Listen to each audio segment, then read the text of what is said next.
خلق الإنسان من الماء والطين ثم علمه البيان والتبيين والصلاة والسلام على سيد الأنبياء والمرسلين سيدنا ومولانا محمد رحمة للعالمين وعلى آله وأصحابه أجمعين أما بعد فأعوذ بالله من الشيطان الرجيم بسم الله الرحمن الرحيم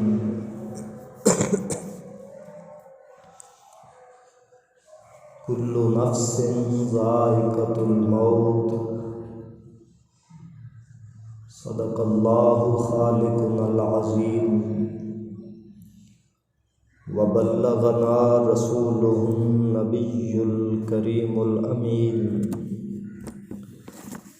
ونحن على ذلك لمن الشاهدين والشاكرين والحمد لله رب العالمين إن الله وملائكته يصلون على النبي يا أيها الذين آمنوا صلوا عليه وسلموا تسليما درود پاک الصلاة والسلام عليك يا سيدي يا رسول الله وعلى آلك وأصحابك يا سيدي يا شفيع المذنبين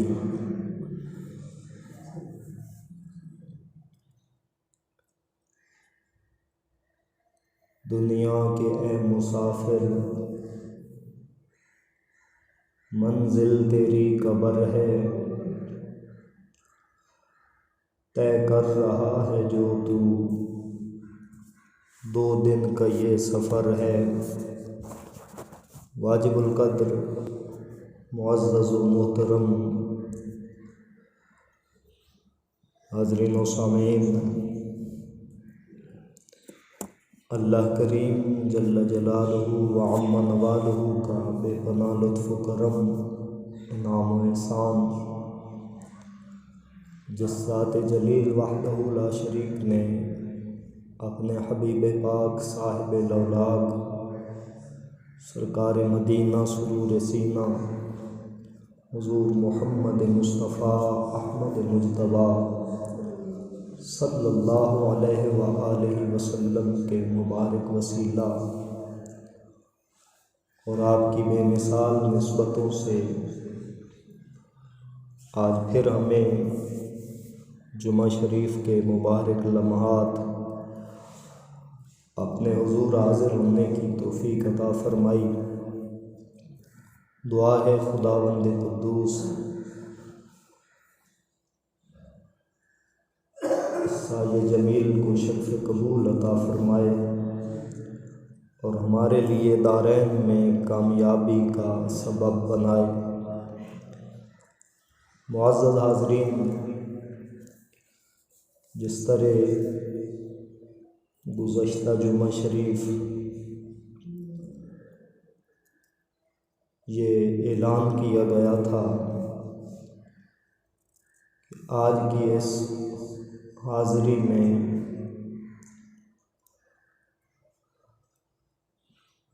صاحب ایمان میت کے متعلق جو ضروری باتیں ہیں ان پر گفتگو ہوگی، اسی کے تحت چند ایک ضروری چیزیں جو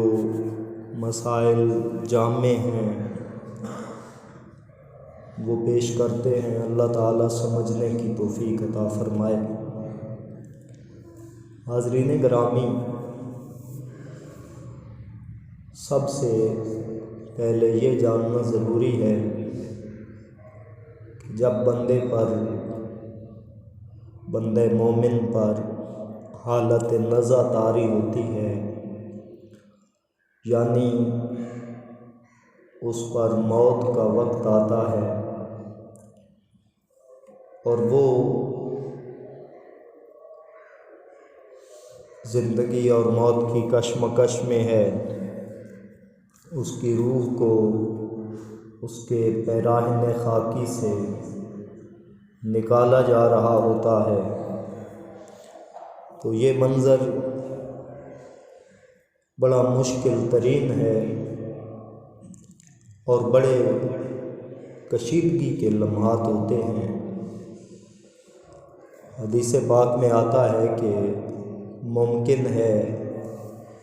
بندہ ساری زندگی نیک عمل کرتا رہے اور موت کے وقت اسے ایمان نصیب نہ ہو، تو اس کی ساری زندگی کی نیکیاں وہ بے معنی اور بے فائدہ ہو جاتی ہیں۔ اور یہ بھی ممکن ہے کہ بندہ ساری زندگی گناہوں میں رہے اور اسے آخری وقت میں توبہ اور کلمہ شریف نصیب ہو جائے تو اللہ تعالیٰ اس کے سارے گناہ معاف فرما دے۔ سامعین گرامی، موت کا لمحہ وہ درد اور کرب کا لمحہ ہے۔ اللہ تعالیٰ ایمان کی موت عطا فرمائے، توبہ کی موت عطا فرمائے۔ موت آنی تو ہے ہی، اللہ جس دھج سے کوئی مقتل میں گیا وہ شان سلامت رہتی ہے، یہ جان تو آنی جانی ہے، اس جان کی کوئی بات نہیں۔ تو اس دنیا سے جانے کے بھی مختلف انداز ہوتے ہیں، مختلف مراتب اور درجات ہیں۔ تو جب ایک بندے پر نزع کی حالت طاری ہو، ہم جو دوسرے لوگ ہیں وہ سمجھیں کہ اب اس کے آخری لمحات ہیں، تو اکثر غلطی یہ ہوتی ہے کہ وہاں رونا شروع کر دیتے ہیں بلند آواز میں، اور اس سے اس وقت ساری محبتوں کا اظہار کیا جاتا ہے کہ آپ ہمیں چھوڑ کے جا رہے ہیں، میرا سہارا کون بنے گا، میری پشت پناہی کون کرے گا۔ تو یہ ساری باتیں اس وقت کرنا شرعاً ممنوع ہیں، اس وقت نہیں کرنی چاہیے۔ اس وقت نا امیدی اور یاس و قنوطیت کی اور وچھوڑے کی اس قسم کی کوئی بات نہیں ہونی چاہیے۔ اس وقت اس کے نزدیک فقہاء نے احادیث مبارکہ سے جو باتیں اخذ کر کے ہمیں دیں، اس میں سے یہ ہے کہ کلام حسن، اللہ تعالیٰ کی رحمت،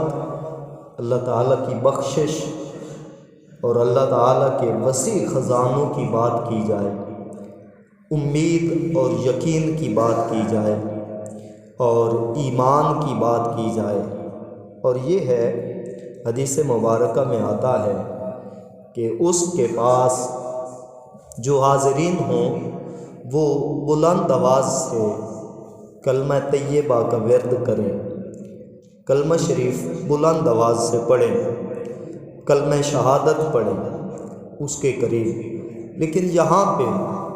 اس موقع پہ ایک غلطی ہو جاتی ہے جو مرنے والے کے لیے خطرناک ثابت ہو سکتی ہے۔ وہ یہ ہے کہ اسے کلمہ پڑھنے کا حکم دیتے ہیں، اس بندے کو کہتے ہیں کہ کلمہ پڑھو، اس سے کہتے ہیں کہ لا الہ الا اللہ پڑھو، تو اس سے نہیں کہنا چاہیے، چونکہ وہ ایک آزمائش اور مشکل کا وقت ہے۔ اگر اس وقت ہم کہیں اس بندے سے کہ کلمہ پڑھو، اس نے انکار کر دیا، تو پھر اللہ تعالیٰ معاف فرمائے اس کی موت کفر پہ نہ ہو جائے، اس کی موت توحید و رسالت کے انکار پر نہ ہو جائے۔ تو میت سے، مرنے والے سے جس پر موت طاری ہے، اسے حکم نہیں دیا جائے گا، اسے نہیں کہا جائے گا کہ تم کلمہ پڑھو، بلکہ اس کے پاس اونچا اونچا پڑھا جائے گا تاکہ وہ یہ کلمات خیر سنے اور اس کی زبان سے خود بخود یہ کلمات جاری ہو جائیں۔ ایمان مفصل، ایمان مجمل پڑھنے کا حکم بھی ہے اور یہ تلقین بھی ہے کہ وہ پڑھا جائے اور آیت الکرسی پڑھی جائے۔ اور حدیث پاک میں آتا ہے، مشکات شریف کی حدیث پاک ہے، اقرؤوا علی موتاکم سورۃ یاسین، کہ جس آدمی پر موت طاری ہو اس کے قریب سورہ یاسین شریف پڑھی جائے۔ سورہ یاسین شریف کی تلاوت سے اس کی موت کی سختی میں بھی کمی ہوگی، اللہ تعالیٰ کی رحمت سے اس کی زبان پر کلمہ طیبہ اور توبہ استغفار کے الفاظ بھی جاری ہو جائیں گے۔ اس سورہ یاسین شریف اور آیت الکرسی کے علاوہ قرآن مجید کا کوئی حصہ بھی تلاوت کرنا مستحسن اور مستحب ہے، جبکہ چند ایک چیزیں وہ حدیث پاک سے جو نبی کریم صلی اللہ علیہ وسلم نے صحابہ کرام کو تعلیم فرمائیں، ان میں سے ایک یہ ہے کہ سورہ ملک شریف تلاوت کی جائے، سورہ تغابن تلاوت کی جائے، سورہ الہاکم التکاثر اس کی تلاوت ہو، تو یہ میت کے یعنی کہ ایمان پر موت میں معاون ثابت ہوتی ہیں۔ ایک بڑی عجیب بات ہے کہ بسا اوقات خطابت کے جملے وہ اتنے جوش پہ چلے جاتے ہیں کہ یہ کہہ دیا جاتا ہے کہ جب میت کے پاس سورہ یاسین شریف پڑھتے ہو تو زندگی میں کیوں نہیں پڑھتے؟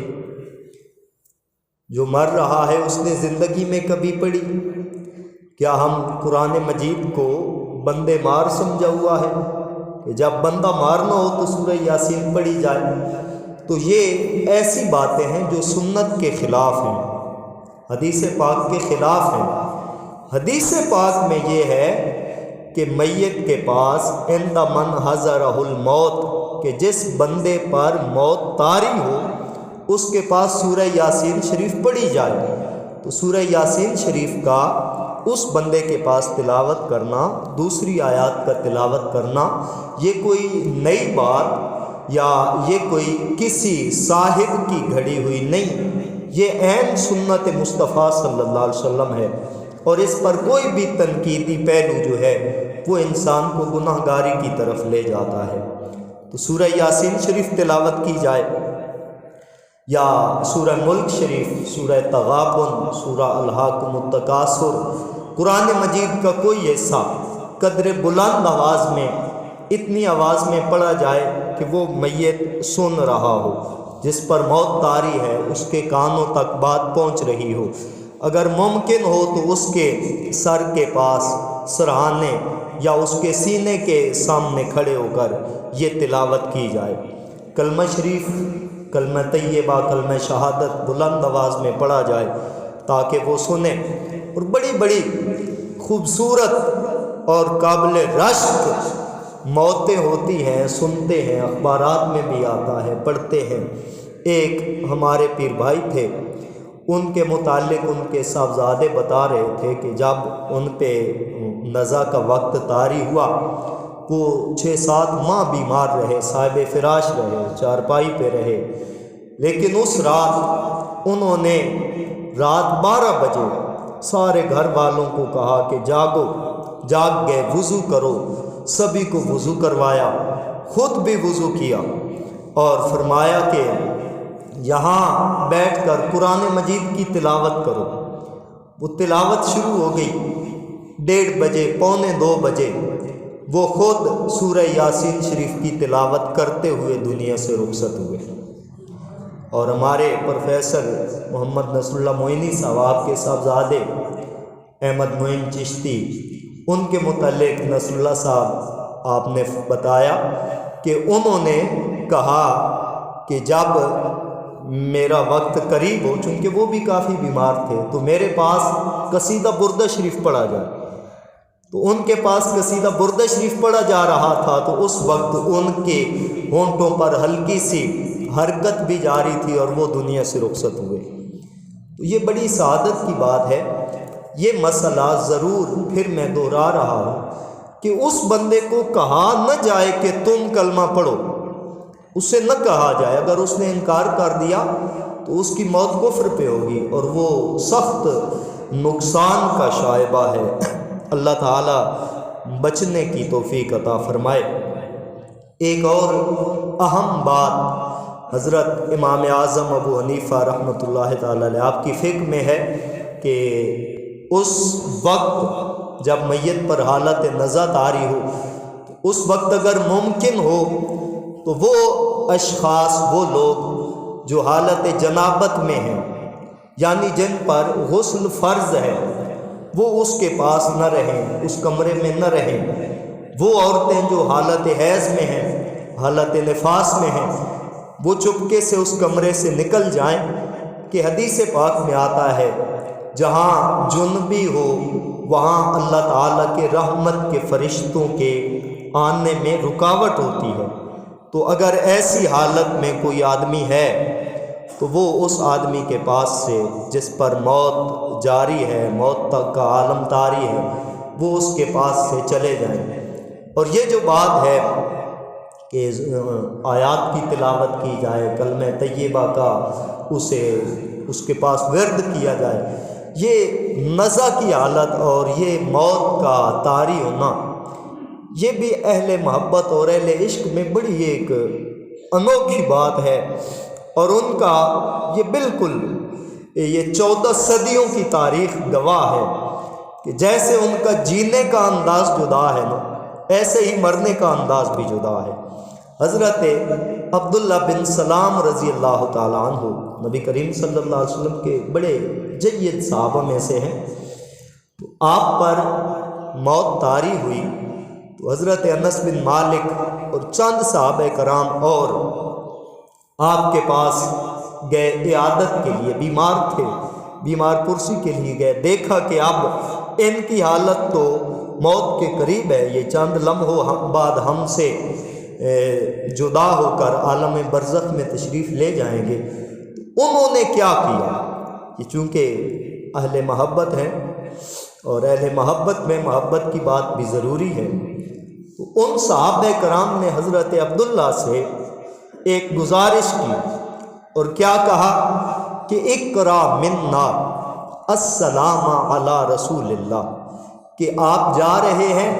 تو ہماری طرف سے نبی کریم صلی اللہ علیہ وسلم کو سلام پیش کرنا، حضور کو سلام پیش کرنا۔ یقین دیکھیں کہ آپ جا رہے ہیں نا قبر میں، آپ کو سرکار کی زیارت ہوگی، حضور کے دیدار کا شرف حاصل ہوگا، تو ہمارا بھی سلام پیش کرنا۔ تو بہر طور یہ محبت کی باتیں ہیں۔ تو جب دیکھیں اسی نازک مرحلے میں بندے کا جس پر موت طاری ہے، اس کا چہرہ قبلہ رخ کر دیں، اعضاء کو مساوی کر دیں، ٹانگوں کو سیدھا کریں، ہاتھوں کو اس کے جسم کے ساتھ لمبا کر دیں۔ بسا اوقات یوں کیا جاتا ہے کہ ہاتھوں کو چھاتی پہ رکھ دیا جاتا ہے، تو یہ منع ہے۔ شرعی حکم یہ ہے کہ دونوں ہاتھوں کو ساتھ لمبا کر دیں، آنکھوں کو بند کریں جب سانسوں کی مالا ٹوٹ رہی ہو، اور کچھ وقت تک آنکھوں اور ہونٹوں کو بند کیے رکھیں تاکہ وہ پھر کھلے نہیں، اور تھوڑی کو کسی کپڑے کے ساتھ نیچے سے سر کی طرف باندھ دیں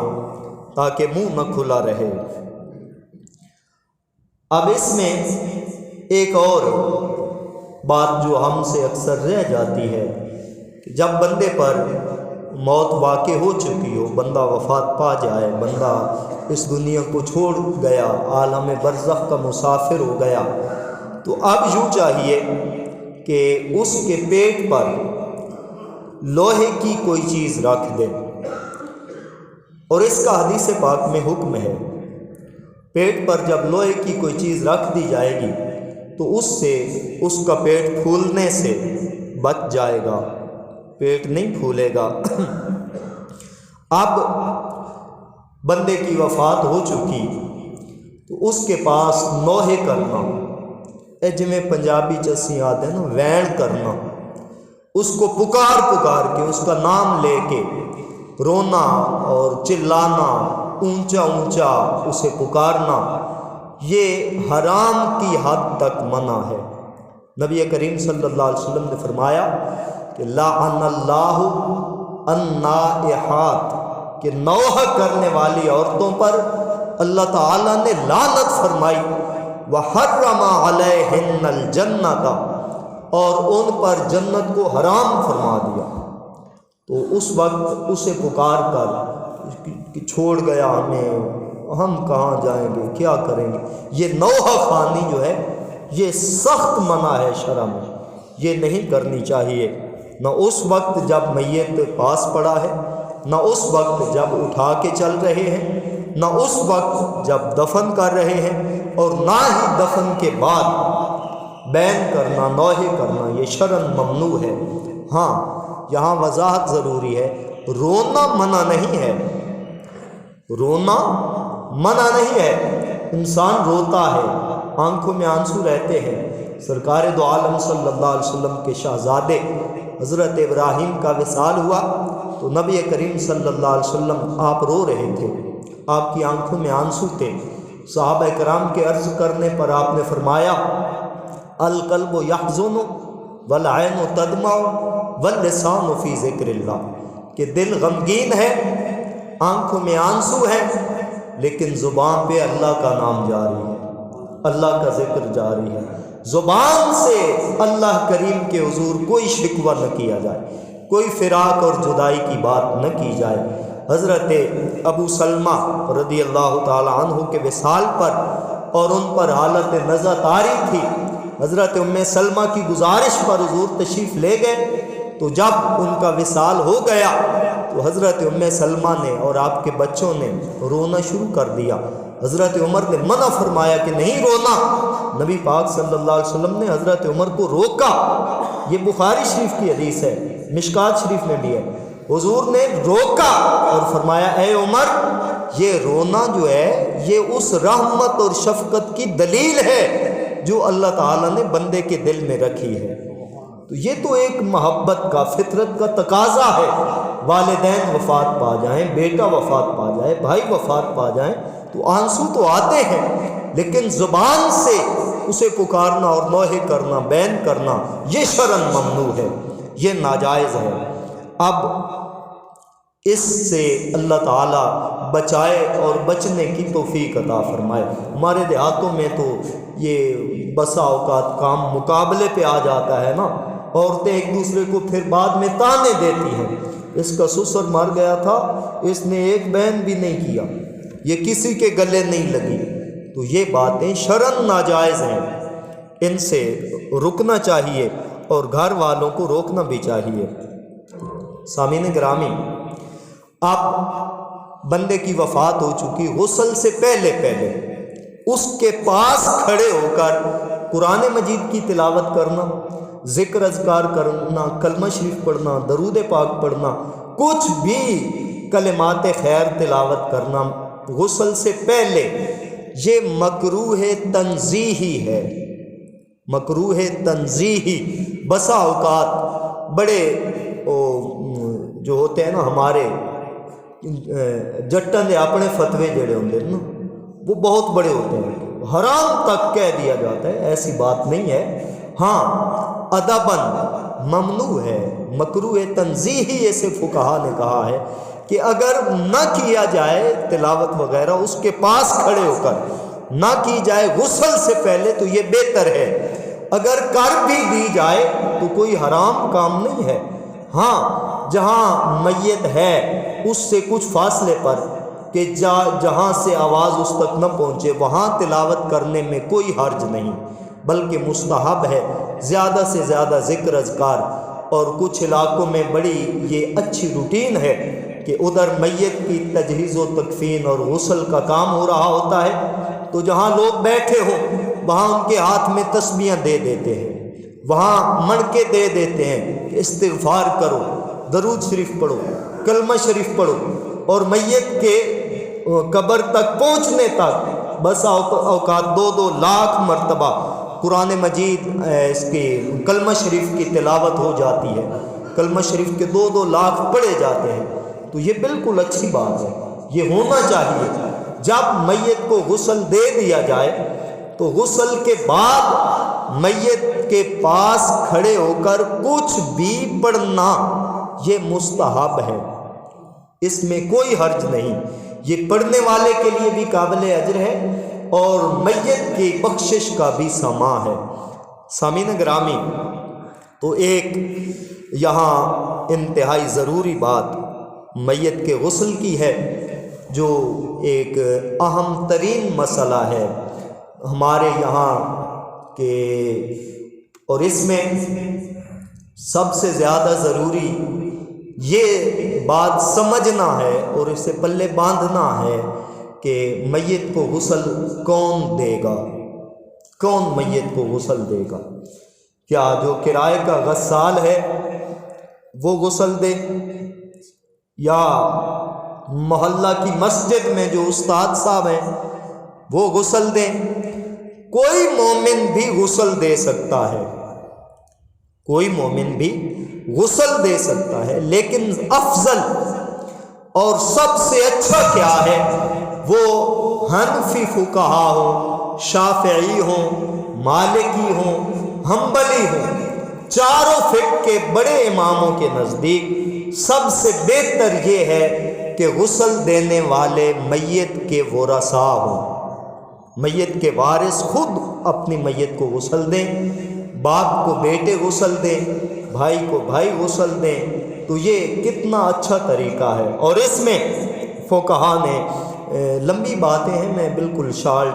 بات آپ سے عرض کر رہا ہوں، جو اس میں حکمت تعریر فرمائی وہ یہ ہے کہ اگر میت میں کوئی ایسا جسمانی عیب ہے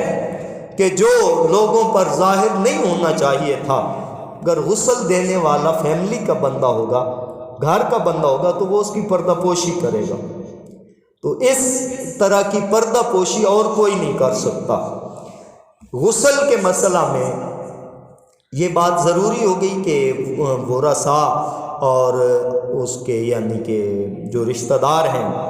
وہ غسل دیں، اور اس کے ساتھ ہی ایک اور مسئلہ یہ بھی واضح ہو جائے کہ جب عورت فوت ہو جائے، عورت کو اس کا خامد غسل نہیں دے سکتا، عورت فوت ہو جائے تو اس کا خامد اس کے غسل میں شامل نہیں ہو سکتا۔ ہاں، اگر مرد فوت ہو جائے تو مرد کے غسل میں عورت شامل ہو سکتی ہے، شوہر فوت ہو جائے تو اس کی بیوی اس کے غسل میں شامل ہو سکتی ہے، حتیٰ کہ مکمل اس کو غسل دے سکتی ہے۔ اس کی وجہ کیا ہے کہ جب مرد فوت ہوتا ہے تو نکاح ختم نہیں ہو جاتا، نکاح باقی رہتا ہے عدت پوری ہونے تک۔ عورت حاملہ ہے تو وضع حمل تک، عورت حاملہ نہیں ہے تو 4 ماہ 10 دن تک وہ اسی کے نکاح کے حکم میں رہے گی، وہ سارے احکام اس پر وہ جاری رہیں گے۔ تو عورت جب بچ جائے اور حامل فوت ہو جائے تو نکاح ابھی باقی ہے، لیکن جب عورت فوت ہوتی ہے تو اس خامد سے اسی لمحے اس کا نکاح ختم ہو جاتا ہے، اور اب وہ اس کے لیے غیر محرم ہے، اس کا چہرہ دیکھنا، اسے غسل دینا، ہاتھ لگانا، یہ تمام دوسرے غیر محرموں کی طرح منع ہے۔ اور یہاں یہ بات پھر شاید رہ نہ جائے، غیر محرم کا مسئلہ کہ غیر محرم یہ بیربل شریف میں تو 2 صدیوں سے دین ہے اور یہ ساری چیزیں ہیں، ان پر عمل بھی ہے، کئی بار دیکھتے بھی ہیں، اور ساتھ کے علاقوں میں بیربل شریف سے ہٹ کر اس بات پہ جھگڑا ہو جاتا ہے اس بات پہ کہ ہمیں چہرہ کیوں نہیں دیکھنے دیا،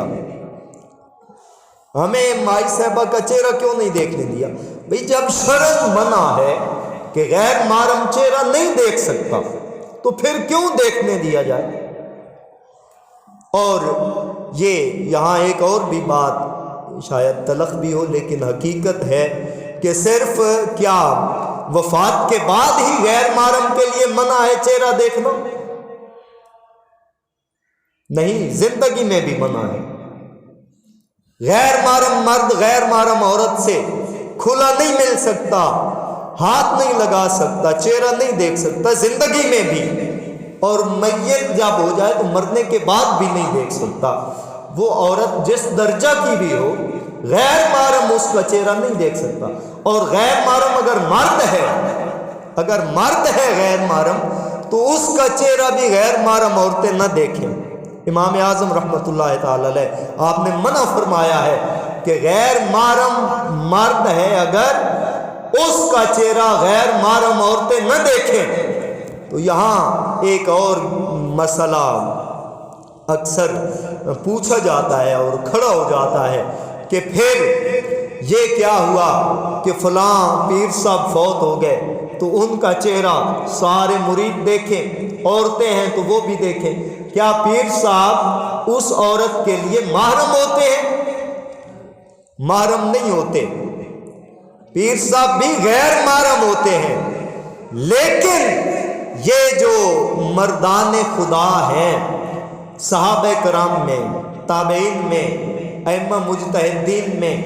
یہ بات تواتر کے ساتھ چلی رہی، صحابہ کرام سے لے کر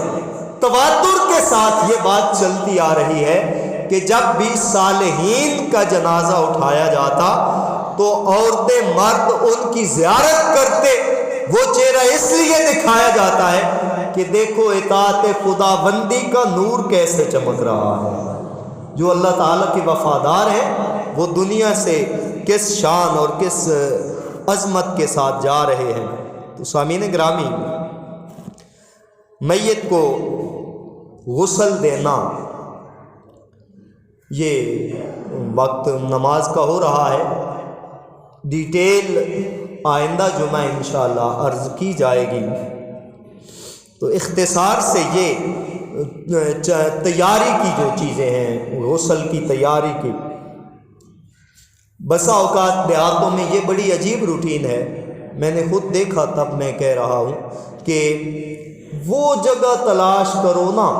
کہ جہاں ہمارا گزر ہی نہ ہو، آنا جانا نہ ہو، وہاں میت کو غسل دیا جائے گا۔ یہ بالکل غلط ہے۔ پاک جگہ ہو، پاکیزہ جگہ پہ میت کو غسل دیا جائے، صاف ستھری جگہ پہ غسل دیا جائے۔ یہ سارے جتنے شگون ہیں یہ غلط ہے کہ گھر میں میت کو نہیں غسل دینا، اور جو میت کے جسم سے لگنے والا پانی ہے وہیں دفن کرو، کہیں اور نہ جائے۔ میت کے جو کپڑے اتارے جائیں وہیں جلا دیے جاتے ہیں، پھینک دیے جاتے ہیں۔ میت کا بستر جس پہ اس کی وفات ہوئی ہے، وہ چارپائی گھر میں نہیں رکھنی، کہیں دے کے آؤ، یہ سب غلط ہے۔ وہی والد صاحب ہیں، وہی ابا جی ہیں، وہی اماں جی کل تک عزیز تھے، آج موت طاری ہوئی تو ان سے نسبت والی ہر چیز میں نحوست آ گئی۔ بالکل یہ شرعاً ناجائز ہے، ممنوع ہے۔ وہ کپڑے اگر صحیح سلامت اتار لیے جائیں وہ آپ بے شک استعمال کریں، اس میں کوئی حرج نہیں۔ وہ بسترا استعمال کریں، وہ چارپائی استعمال کریں، وہ ساری چیزیں۔ میت کے جسم سے لگنے والا پانی، اس سے دو کام آپ نہیں کر سکتے، وضو نہیں کر سکتے، پی نہیں سکتے، بس۔ کیوں؟ وہ مائع مستعمل ہے۔ مائع مستعمل جیسے بھی اس کا شرعی یہی حکم ہے، اور اس میں کوئی نحوست نہیں ہوتی، معاذ اللہ، اس میں کوئی ایسی بات نہیں ہوتی۔ ہاں، پاک جگہ ہو، باپردہ جگہ ہو جہاں میت کو غسل دیا جائے، اور یہ میں نے عرض کر دیا کہ محرم لوگ اور اس کے ورثاء وہ غسل دیں، اور اچھا یہ ہے کہ صرف وہ ہی ہوں اور کوئی بندہ نہ ہو۔ لیکن کیا کریں، پتہ ہی کوئی نہیں غسل کیسے دیا جائے، تو کیسے غسل دیں گے؟ اب یہ بھی نہیں بتانا چاہتے کہ ابا جی فوت ہو گئے ہیں، مولوی صاحب مجھے غسل دینا ہی نہیں آتا، یہ بھی نہیں بتانا چاہتے، تو آپ استاد کو یا جاننے والے بندے کو ساتھ کھڑا کر لیں، ان سے پوچھتے جائیں اور خود کرتے جائیں۔ یہ آسان طریقہ ہے اور اس میں آنا چاہیے، یہ کام سیکھنے چاہیے۔ غسل میں تیاری کے لیے بہتر ہے کہ میت کو آپ کسی تختے وغیرہ پر، پھٹے وغیرہ پر رکھ لیں کہ جس سے آپ کی تلویث بھی نہ ہو اور میت کو بھی آسانی سے غسل دیا جا سکے۔ اگر وہ میسر نہ ہو تو کسی چارپائی پہ آپ لٹا کے غسل دے سکتے ہیں۔ صاف ستھرا پاکیزہ جگہ کا فرش ہو، اس فرش پر لٹا کے بھی آپ غسل دے سکتے ہیں۔ تو کس پانی سے میت کو غسل دیا جائے؟ ہر وہ پانی جس سے وضو کیا جا سکتا ہے اس سے میت کو غسل دیا جا سکتا ہے۔ اس میں سنت استحبابی یہ ہے کہ جس سے زیادہ اجر اور نیکیوں میں اضافے کا سبب بنتا ہے، وہ یہ ہے کہ آپ پانی میں کچھ بیری کے پتے لے کر، وہ بیری کے پتے پہلے دھو لیں تاکہ گرد وغیرہ ان سے اتر جائے، وہ لے کر اس میں ڈالیں اور ایک بار پانی کو جوش دے لیں، ابال لیں اور پھر نرم ٹھنڈا کر کے، جیسے عام جسم پر استعمال ہوتا ہے اس صورت میں کر کے اگر غسل دیں تو اس میں ایک سنت کا اضافی ثواب شامل ہو جاتا ہے۔ پردہ اگر ایسا کمرہ، ایسی جگہ نہیں ہے تو کپڑے کا پردہ لگا لیں، کپڑا پکڑ کے یا جیسے بھی پردہ کر کے اس پر، میت پر اسے غسل دیا جائے۔ اب میت کے کپڑے اتار لیے جائیں، اگر آسانی سے اتر سکیں تو سلامت اتار لیے جائیں۔ بسا اوقات میت کے اعضاء سخت ہو جاتے ہیں، بازو وغیرہ سے قمیض نہیں نکلتی، تو پھر کھینچا نہ جائے، تکلیف نہ دی جائے، قمیض کو پھاڑ دیا جائے، پھاڑ کے آسانی سے اتارا جائے۔ کپڑے اتار کر کسی صورت بھی مکمل جسم کو ننگے نہیں چھوڑنا۔ کپڑے ہوتے ہیں، میسر ہوتے ہیں، اوپر کپڑا ڈال دیں تاکہ اس کا وہ جسم ننگا نہ رہے اور ستر رہے، اس کا پردہ رہے، وہ ڈال دیں۔ ایک ضروری اور بات ہے، 2-3 بار یہ مسئلہ پوچھا گیا اور ایک بار یہ مشاہدہ بھی ہوا کہ دفناتے وقت ایسے ہوتا ہے کہ دیکھا جاتا ہے تو جو کفن ہے وہ کفن آلودہ ہو چکا ہوتا ہے پیشاب سے، تو اس کا سبب کیا ہے؟ احتیاط ہم نہیں کرتے۔ جب غسل دیا جائے گا، اگر ممکن ہے میت کے اعضاء ڈھیلے ہیں تو اس کو بٹھا لیں، اگر نہیں بیٹھنے کی صورتحال تو لیٹے ہوئے میت کے ہی، یہ جہاں سے پسلیاں شروع ہوتی ہیں، ہڈیاں ختم ہو رہی ہیں یا سینے میں، اور پیٹ شروع ہوتا ہے نیچے سے، یہاں سے آہستہ آہستہ ترتیب کے ساتھ نیچے کی طرف دبائیں، پیٹ کو دبائیں، ایک بار، پھر دوسری بار، پھر تیسری بار۔ اس دبانے سے یہ ہوگا کہ معدے میں، انتڑیوں میں اگر کوئی فضلات باقی ہوں تو وہ پیشاب کے رستے غسل سے پہلے ہی نکل جائیں گے اور اس سے وہ دوبارہ کفن تبدیل کرنے کی نوبت نہیں آئے گی۔ یہ احتیاط ضروری ہے ان صاحبوں کے لیے، بلکہ یوں کہوں گا ان خوشبختوں کے لیے جو میت کو غسل شوق سے دیتے ہیں اور ڈرتے نہیں ہیں۔ ہمارے ماحول میں تو یہ ہے نا کہ ابا جی تھے، وفات پا گئے تو اب انہیں ہاتھ بھی نہیں لگاتے، پکڑ کر ساتھ تو نہیں لے جائیں گے، وہی ابا جی ہیں، اب ہی تو نوبت ہے کہ ان سے محبت کا اظہار کیا جائے۔ تو سامعین ذی قدر، اس کے بعد آپ مٹی کے روڑے سے وٹا جنوں آدھے وٹا نرم لے کے جس دے نال تکلیف نہ ہو، 3 روڑے لے کر آپ اس کا استنجا کرا لیں، اور جو اس کے ساتھ اگر کوئی ایسی نجاست ہے تو وہ اس روڑے سے ایک بار خشک ہو جائے گی۔ اب پانی ڈال کر اس کی شرمگاہ دونوں طرف سے اچھی طرح ہاتھ کے ساتھ مل کے آپ دھو لیں، ایسے استنجا جیسے عام ہم کرتے ہیں وہ دھو لیا جائے، پھر اس کے دونوں ہاتھوں کو 3 بار دھویا جائے یہاں تک، پھر 3 بار اس کی کلی کرائی جائے۔ اب کلی کیسے کرائی جائے گی؟ روئی لے لیں، صاف پانی میں ڈبو کر اس کے ہونٹوں پہ رکھ دیں، وہ اتار کر پھر دوسری مرتبہ ڈبو کر رکھیں، پھر تیسری مرتبہ ڈبو کر رکھیں تو اوپر ہی پڑی رہے، کچھ دیر کے لیے وہ نہ اٹھائیں، پھر روئی ڈبو کر اس کے ناک کے نتنوں میں، ناک کے سوراخوں پہ رکھیں، پھر دوسری بار، پھر تیسری بار۔ اس سے یہ ہوگا کہ اس کا استنشاق ہو جائے گا، یعنی جو ہم ناک میں پانی چڑھاتے ہیں وہ سنت ادا ہو جائے گی۔ پھر اس کا چہرہ مکمل، یہاں جہاں سے بال شروع ہوتے ہیں یہاں سے لے کر یہاں تک نیچے تک مکمل چہرہ، اس کی کانوں کی لو یہاں سے یہاں تک دھو دیں، کوئی بال برابر بھی جگہ خشک نہ رہے۔ اب اس کا دایاں بازو دائیں ٹانگ تک مکمل دھوئیں۔ اگر آپ اس سے فرصت اور آسانی سمجھتے ہیں تو چہرہ دھونے کے بعد دونوں ہاتھوں سے، اپنے ہاتھوں سے اس کے سر کا مسح کریں، اس کے کانوں میں انگلی پھیریں، اس کی گردن کا مسح کریں، اس کے پاؤں بھی دھو لیں، اس کے پاؤں بھی دھو لیں، مکمل سنت وضو ہو جائے گا۔ اب وضو کے بعد اس کا دایاں پہلو جو ہے اوپر سے، پھر اس پہلو سے، پھر اس کے دائیں بازو اور دائیں ٹانگ کو اٹھا کر اس کی کمر اور پشت کو دھو لیا جائے،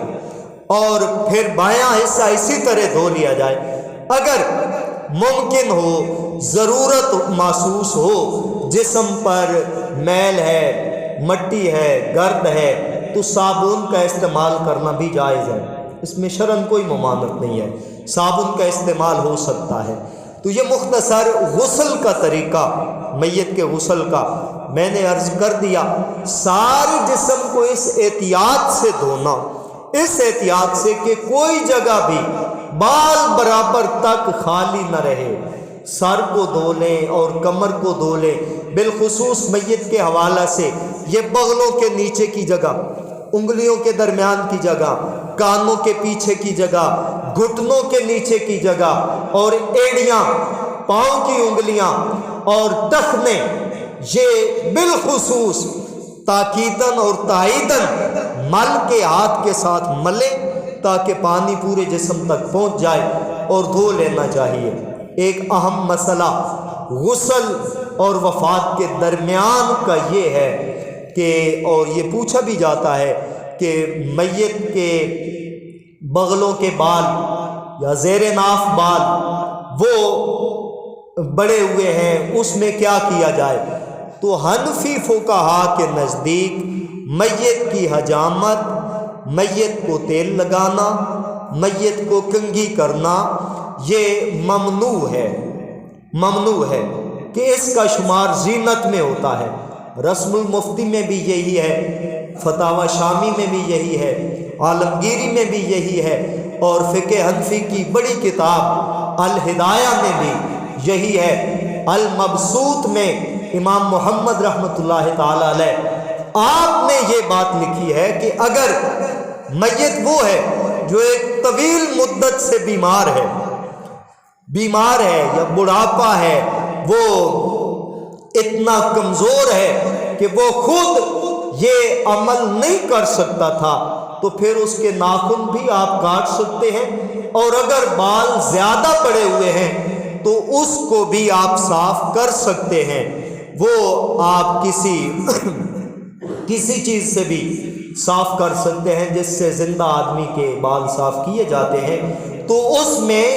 یہ صاف کرنا، حجامت کرنا، یہ حرام کے درجے کا ناجائز کام نہیں ہے۔ جو امام اعظم رحمۃ اللہ علیہ کا میں نے آپ کو عرض کیا، یہ صرف مکروہ تک ہے، اگر کر بھی دیا تو مکروہ ہوگا، کوئی بڑا گناہ نہیں ہے، کوئی بڑا جرم نہیں ہو گیا۔ تو اس میں اللہ تعالیٰ سمجھنے کی توفیق عطا فرمائے، اور یہ ہمیں یاد رکھنے کی توفیق عطا فرمائے۔ تو میت کو غسل دینے کے بعد کفن کا معاملہ ہے، آئندہ جمعہ انشاءاللہ کفن اور میت کو دفن کرنا اللہ تعالیٰ